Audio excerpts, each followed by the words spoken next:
The spring rains had set in the swamplands of Verra. The alligators, normally dormant this time of the day, twisted and thrashed, their excitement with the arrival of the thawing rains heard in their guttural growls. Little did they know, they were being watched, and had the owner of the yellow eyes desired it, hunted.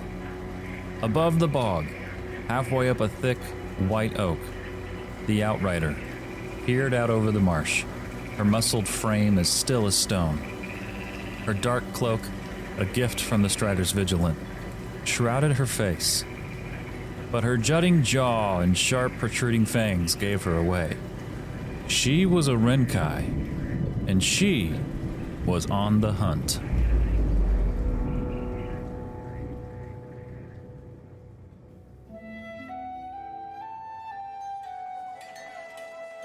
Not 2 days earlier, the Outrider was coming back from patrol in the north, when she stopped in a small town.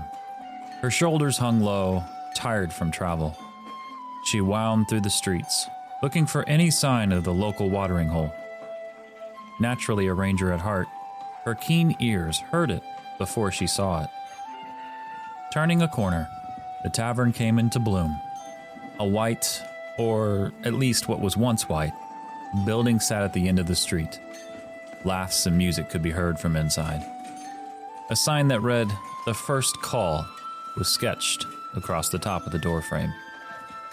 She checked her horse in and headed for the entrance. Inside, she found a spot at the bar, placed her order, and sat quietly, taking in her surroundings. Did you hear about the Cravenses? They left yesterday morning, taking their leather shipment for the Great Harbor in the south. They never made it. Poor folks. Their caravan was found this morning. I heard a guard say both Finn and Gwendolyn were, well, in pieces. Their horses torn in half. It's a terrible shame. They were good stock. The watch won't say it, but this isn't the first time this has happened. It's the third time this week. Something's out there off the Marsh Road.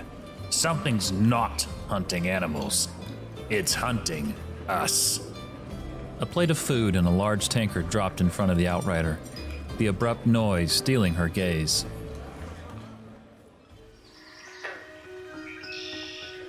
The following morning, the Outrider took the Marsh Road, headed south. Coming upon the caravan, there was nothing left but dark stains where blood had dried. She looked over the remaining cargo. Nothing seemed off. These had been honest merchants.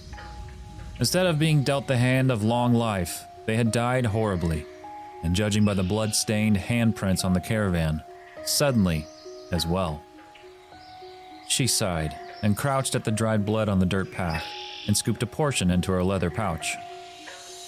Narrowing her eyes to the marsh just off the path, she made her decision. She may no longer be able to protect the dead couple, but she, in the very least, would find the beast that did this. The Outrider spent the rest of the morning following tracks, ultimately leading her to a clearing in the marsh at the mouth of a cave. The smell of death encompassed the entrance, the intense smell of soured bowels almost making her lurch. It was there. She knew it, and she also knew what it was. She didn't need her bestiary for that. Vishen Komodo dragon. Why was it so far from its native jungles was beyond her, but it was here, her angled prints in the mud giving that much away. Normally she would trap this animal, as the Strider's Vigilant were known for using these as their mounts. But the tracks said this one was big, it was violent, and most importantly, if it was so quick to consume horse and human alike, it was meat-crazed, eating any and all that it wished.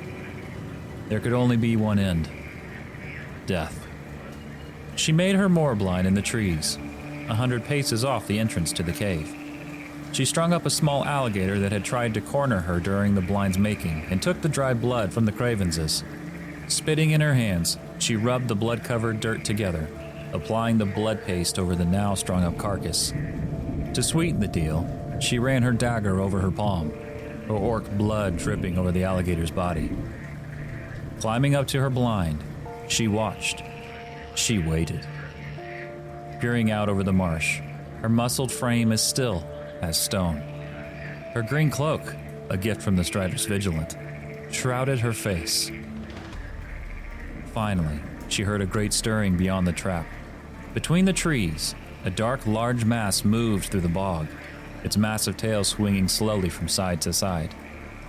With a snout as long as the Outrider's torso, the Komodo made its way for the trap. The Outrider slowly pulled an arrow from her quiver.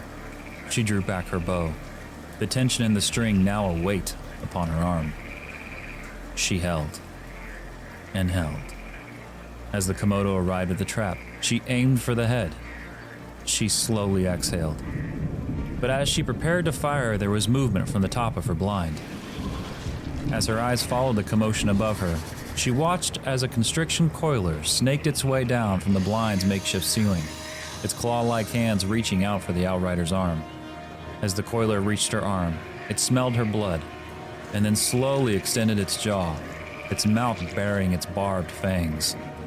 In one smooth motion, the Outrider loosed her arrow, spinning away from the hungry coiler.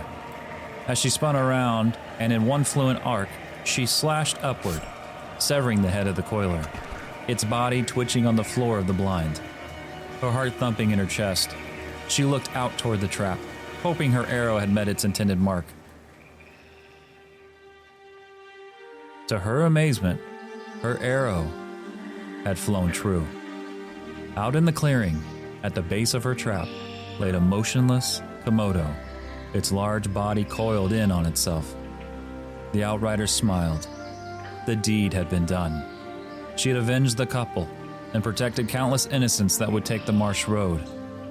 With pride in her heart and sweat on her brow, she whispered, For the Vigilant.